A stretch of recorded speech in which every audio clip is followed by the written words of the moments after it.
ये समझना बहुत जरूरी है कि कौन कौन से ऐसे जोन्स हैं जो कि बेहद खतरनाक है, जिन पर खतरा लगातार मंडरा रहा है, और वो उससे जुड़ी हुई जानकारी दर्शकों के सामने हम जल्दी से रख देते हैं।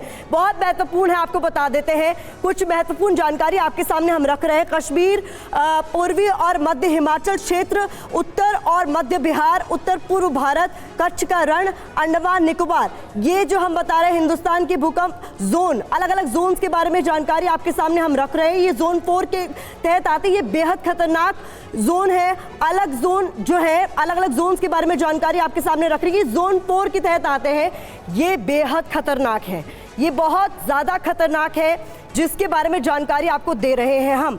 तो बता दें आपको, भारत में 26 जनवरी 2001 में जैसे बड़े भूकंप का डर लगातार बना हुआ है। हिंदुस्तान के भूकंप जोन के बारे में जानकारी हम दे रहे हैं। भारत का 11% इलाका जोन 5 में है। तो ये कुछ महत्वपूर्ण जानकारी आपके लिए हमने जुटाई है। 18% इलाके जोन 4 में आते हैं। अलग अलग जोन में दरअसल डिवाइड किया गया है भूकंप के लिहाज से।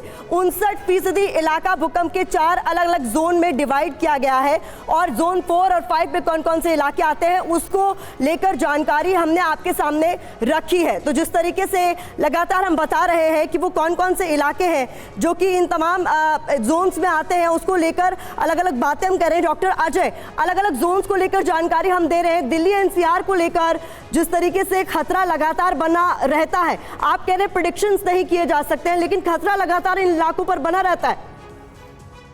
देखिए, ये जो अभी आपने सेस्मिक जोनेशन मैप अभी दिखाया था, इसमें क्लियरली ये चिन्हित किया गया है कि अरुणाचल से लेकर के बिहार और ये उत्तराखंड, हिमाचल, जम्मू कश्मीर, ये पूरा इलाका जोन 4 और 5 में आता है। और जोन 4 और 5 में का मतलब ये होता है कि यहाँ पर बड़े भूकंप के आने का खतरा हमेशा बना रहता है। और उसका रीजन क्या होता है कि हमारा इंस्ट्रूमेंटेशन ये बताता है कि यहाँ पे कितनी एनर्जी एक्यूमुलेटेड है, जिससे कि रिलीज होने के चांसेस है, जिनको हम भूकंप कहते हैं। और मैं एक बात यहाँ पे एक और कहना चाहूंगा ना, कि अगर हम ये कहें हिमाचल में आज तक इसकी घोषणा में आ रहा है, ये तो यदि आप इन क्षेत्रों के छोटे बड़े भूकंपों का एक परिदृश्य देखेंगे, भूकंप पर शोध करती हैं, लेकिन आज तक किसी वैज्ञानिक महोदय ने ऐसी घोषणा नहीं की, जन सामान्य को सावधान नहीं किया। ज्योतिष के माध्यम से पंचांग में पहले ही ये सारी स्थितियों का वर्णन किया हुआ है। जब कभी भी शनि और सूर्य के बीच में षडाष्टक योग बनेगा, भूकंप 100% आएगा।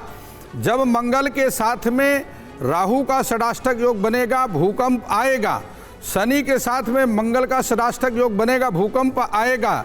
शनि मंगल का समसप्तम योग होगा, भूकंप आएगा। और अभी की प्रैक्टिकल बात बताता हूं मैं आपको, यूरेनस ग्रह के साथ में जब कभी भी क्रूर तिथि, क्रूर वार या क्रूर नक्षत्र का योग बनेगा, भूकंप आएगा। और आप देखिए, अमावस्या के दिन क्रूर वार मंगलवार का संयोग बना यूरेनस के साथ में, और भूकंप जानलेवा भूकंप आया दिल्ली में। तो इस प्रकार से राजकुमार शास्त्री जी, इतने बड़े बड़े प्रेडिक्शंस आप लोग कर दे रहे हैं, तो फिर कोविड को लेकर कोई बड़ा प्रेडिक्शन आप लोग क्यों नहीं कर पाए? कोविड जैसी महामारी आ जाएगी और इतने लोग प्रभावित हो जाएंगे, इतना बड़ा प्रेडिक्शन भी तो किया जा सकता था। नहीं, देखिए, कोविड ये एक ऐसी जो है बीमारी थी जिसके बारे में ऐसा किसी का ध्यान ज्योतिषियों का गया नहीं।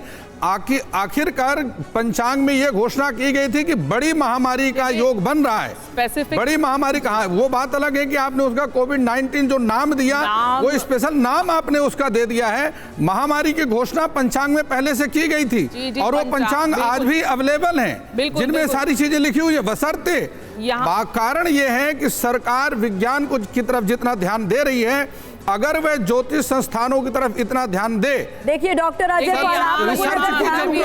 तो बेहतर तरीके से निपटा जा सकता था। यहाँ पर तो एस्ट्रोलॉजी वाले कह रहे हैं कि प्रेडिक्शन किया गया था भाई कि कोविड जैसा कुछ हिट करने वाला है।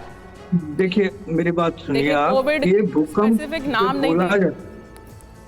भूकंप जब बोला जाता है, और इन क्षेत्रों का जो कि संवेदनशील क्षेत्र हैं, जो कि जोन 4 और 5 में आते हैं, यदि आप वहाँ की सेस्मिसिटी को देखें, रोज के अगर ऑब्जर्वेशंस को देखेंगे, तो बहुत छोटे नगण्य भूकंप जो कि न तो महसूस होते हैं, न उनका कोई हानि होती है, आप पाएंगे कि रोज छोटे छोटे भूकंप आते हैं, एनर्जी रिलीज होती है। और ये जो एक्यूमुलेटेड एनर्जी है, इसका बड़े रूप में, जिसको कि हम भूकंप बोलते हैं ना, कि वहां पे भूकंप आया, ऐसा नहीं है कि कोई ऐसा देखिए, दिन गया स्पेसिफिक नाम नहीं लिया गया था कि छोटा- कोविड जैसी कोई बीमारी आएगी, लेकिन ये बिल्कुल क्लैरिटी के साथ हमारे एस्ट्रोलॉजी, हमारे पंचांग में था कि 2022 के बाद या साल 2020 के बाद कलयुग आएगा और विनाश होगा। तो बार बार जब हम इस बात की बात करते थे विनाश होगा, लोगों से सवाल जवाब का सिलसिला आगे जारी रखें, लेकिन इस बीच देखिए फ्रैंक जो कर रहे हैं, जिस तरीके से वो सटीक भविष्यवाणी करते आ रहे हैं भूकंप की, उनके दावों पर वैज्ञानिक भी सवाल उठाते आ रहे हैं। और वो सवाल क्या है, जल्दी से जान लीजिए। फ्रैंक हुगोबीट्स के दावों पर वैज्ञानिकों के कई तरह के सवाल हैं। पृथ्वी की गति के आधार पर भविष्यवाणी करना गलत है, ये वैज्ञानिकों का कहना है। भूकंप के आने पर ग्रहों का कोई प्रभाव नहीं पड़ता, ये वैज्ञानिकों का कहना है। साथ ही साथ भूकंप के बारे में पहले पता लगाना बेहद मुश्किल है। भविष्यवाणियों के समर्थन में वैज्ञानिक प्रमाण नहीं है, ये साफ तौर पर कहना है। तो यानी इसको लेकर बड़ा विवाद है।